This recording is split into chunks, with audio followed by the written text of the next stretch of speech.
Let's bring John McMullen into the conversation, 97.3 ESPN.com. He's got a list on our website right now of the Eagles draft watch list, everybody that the Eagles have their eyes on. We'll get into that, all the NFL news and notes. And Carson Wentz spoke today, John, as a couple of very compelling things from Carson Wentz. And, of course, welcome back, pal. How are you? Doing well. And you can add, by the way, too, you can add Derek Barnett, defensive end from Tennessee, and Adoree Jackson, the cornerback from Southern Cal, are visiting with the Eagles today. So things are heating up as far as the draft goes.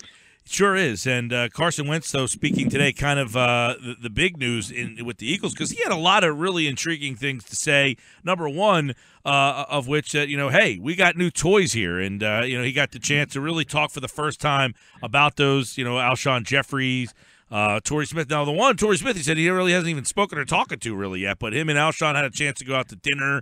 But did you sense a more mature Carson Wentz in now entering year number 2?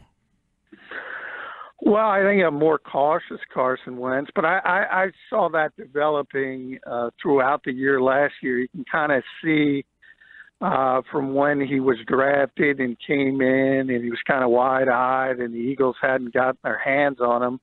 And now he's more of a finished product, so to speak. And part of that is you have the PR department of the Eagles doing their job and, kind of telling them not to color outside the line, so to speak. Stay in your lane. Don't be too controversial. So now I think you're seeing the more finished product of a traditional veteran quarterback, which is both good and bad depending how you look at it. I think he's much more cautious in things that he's going to say, but from a team standpoint, from a leadership standpoint, that's the way you have to go about it.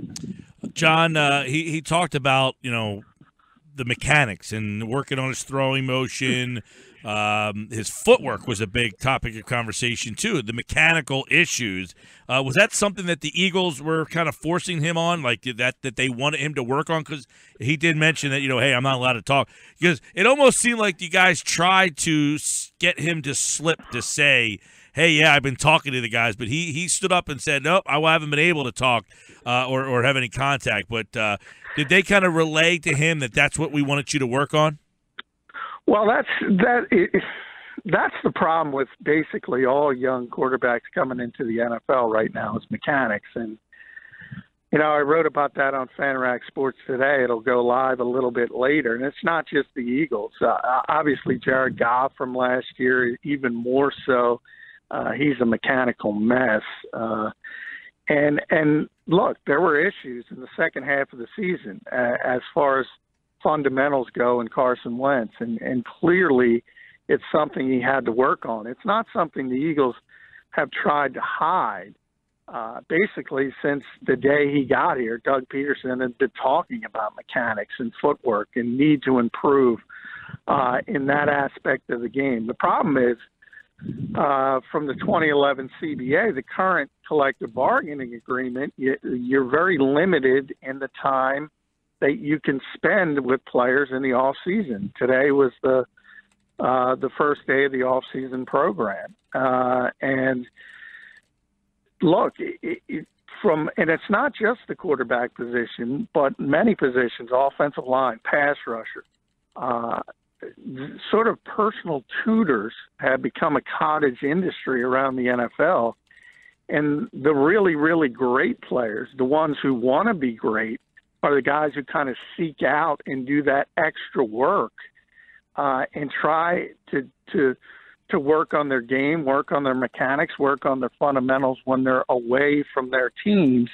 And that's what Carson did. Now, there's two sides of that coin, though. If you're Doug Peterson and Frank Reich and John DiFilipo, you don't want him going to somebody who's going to sort of tell him a different route to go than what you're preaching. So it's a very difficult landscape to sort of tiptoe from the Eagles' perspective, and we'll see how it works out. But the one thing everybody agrees on is Carson Wentz, like every young quarterback, and it goes beyond rookies. You can go back Marcus Mariota, You can go 3 years to Blake Bortles.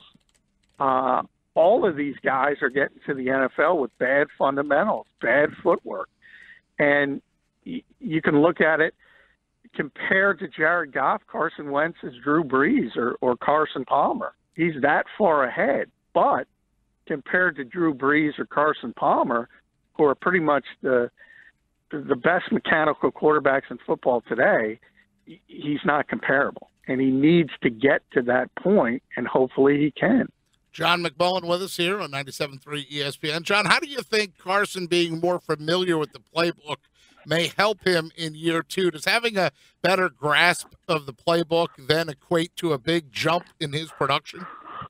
Oh, sure. I mean, when it becomes second nature to you, that's when you sort of take off, and it becomes more of a muscle memory type thing, and you're not sort of, getting into your own head and thinking about, okay, this is what I have to do in this particular situation. When it becomes second nature, it's easier for every quarterback. So the more comfortable you are in the offense, the better it is. And the Eagles can say all they want, but they blocked John DiFilipo, the quarterback's coach, from taking the offensive coordinator job with the Jets. And they did it for a reason, because they don't want anything changing around Carson Wentz, at least as long as humanly possible.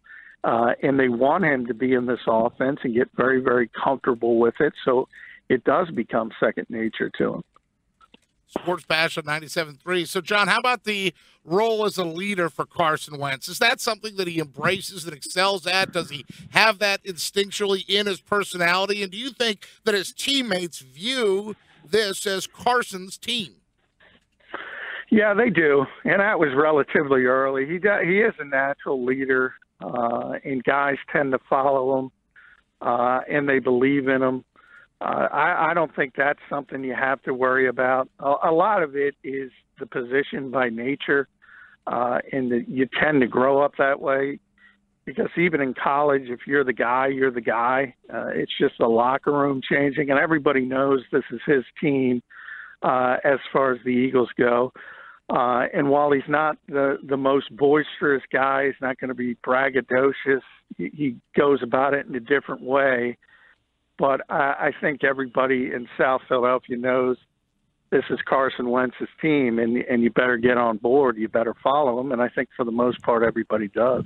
Yeah, John, and that brings up, this question in the NFL about rebuilding. I'm one of these guys who doesn't look in the NFL as a rebuilding league. I think most teams are kind of in the middle, and you're just trying to separate yourself from the 7 and 9s and the 6 and 10s.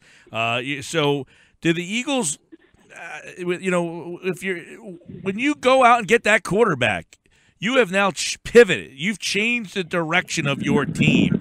They went from a team that had the vagabond, journeyman type of quarterbacks where they couldn't find any stability. When you get to Carson Wentz and you identify a guy, does that change the pressure and the perception of the franchise?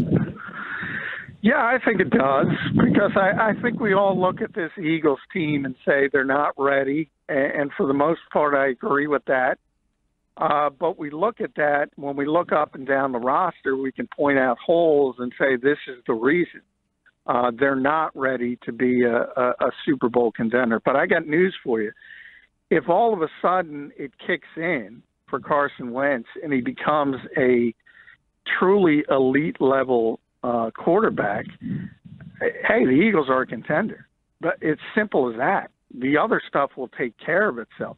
You might have the same holes, but it's going to be very, very a lot easier, let's put it that way, to mask any deficiency you have. And you see it time and time again. I mean, Tom Brady's the ultimate example because of all his success, but there are many years. You can look at the Patriots from 1 through 53 and say, if you traded Tom Brady for a mediocre signal caller, the Patriots weren't going to be all that effective. But, they're 12, 13 wins every year. And if they lose in the AFC Championship game, that's deemed a less than successful season. That's how good they are. Now, no one's saying Carson's ever going to get to that level, because you're talking about one of the 2 or 3 greatest quarterbacks who've ever lived. But if he becomes a superstar player at that position, the Eagles are on their way. And all of a sudden, the team that doesn't look close is very close. John, do you agree with Mike that there isn't a lot of rebuilding in the NFL, or do you think the Eagles actually are rebuilding? Well, I think they're trying to serve, as Mike says, they're trying to serve 2 masters. They're rebuilding, but they don't want to go the way of the Cleveland Browns, and they don't want to completely tear the thing apart. And the question is, can you do 2 things at once? Can you rebuild the roster while staying relatively competitive? Well, so far they have. I mean, you could argue 7-9 is not good enough, and it isn't. But for a rookie quarterback, that's not bad. And if you have a similar uptick, you could get to 9 or 10 wins, say, this season. And then by 2018, in theory, you'd be ready to be a 12 or 13 win team. So, yeah, I mean, it's not like the NBA where you have to completely strip things and try to rebuild that way. And I think for the most part, the Eagles show that by the way they build their roster. They talk about getting young players to grow with Carson Wentz, but then you have the Chris Longs of the world and the Patrick Robinsons, and so they're trying to mix and sprinkle in some veteran leadership, and I think that's the way you should do it in the NFL.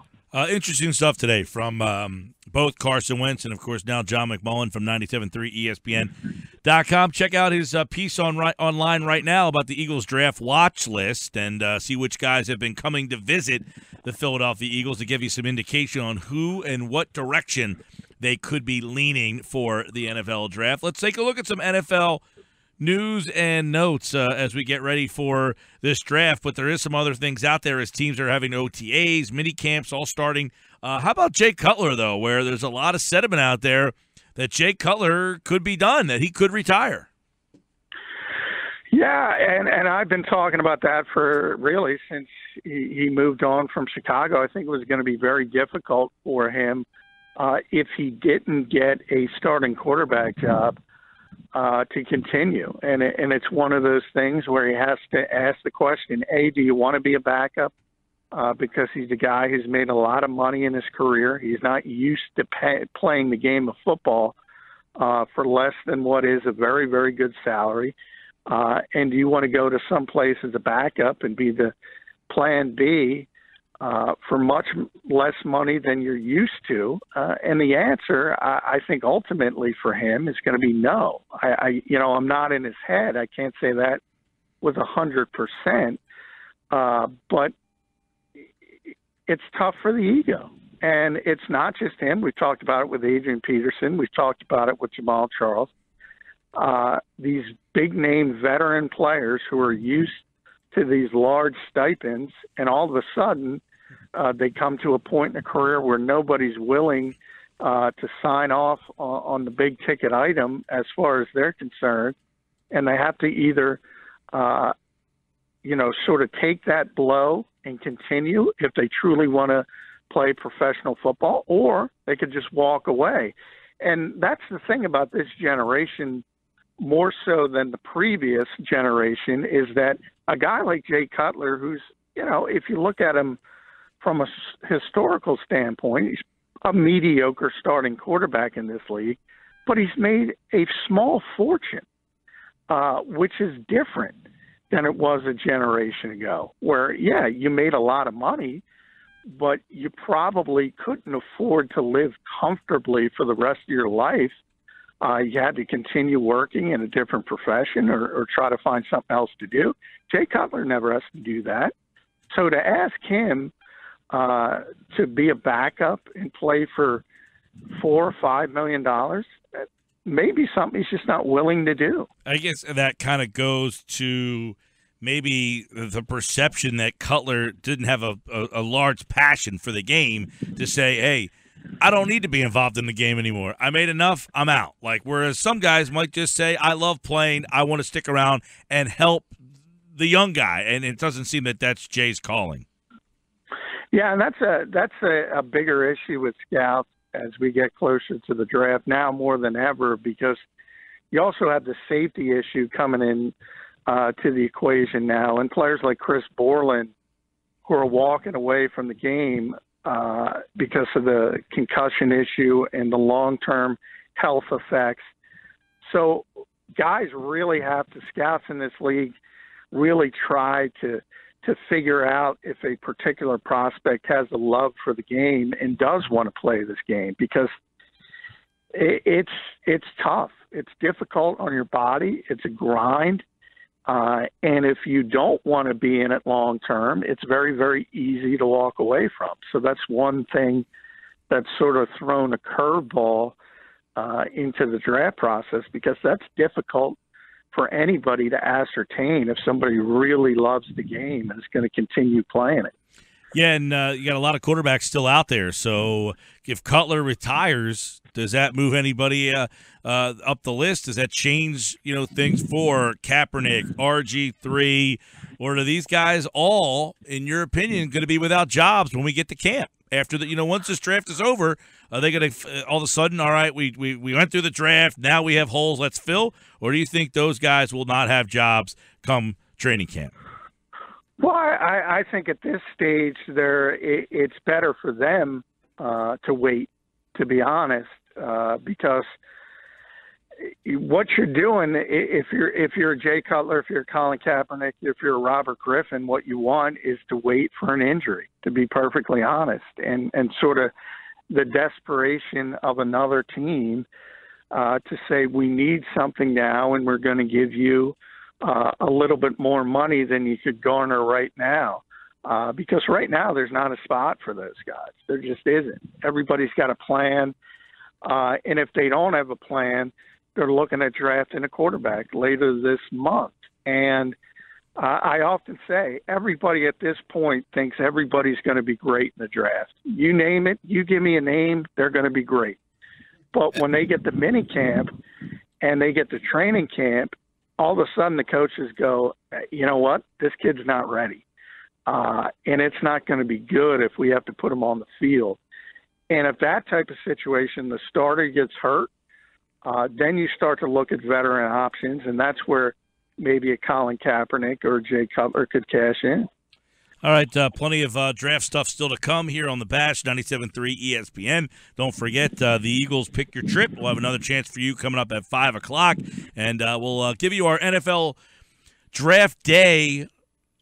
What can I say on that one there, PT? Our Draft Day itinerary, hopefully, coming up later on in the week. John will be there, and hopefully the rest of us will be there with him. We are efforting. We are efforting, John. This is a very – it's like trying to get the password to the Wizard of Oz or something to try to get up there. It's a big event. Yes, it is. Let's just say that. Yes. All right, John. Well, we appreciate it as always. At JF McMullen on Twitter. Happy Monday to you. Hey, happy post-Easter to you. Thanks, guys.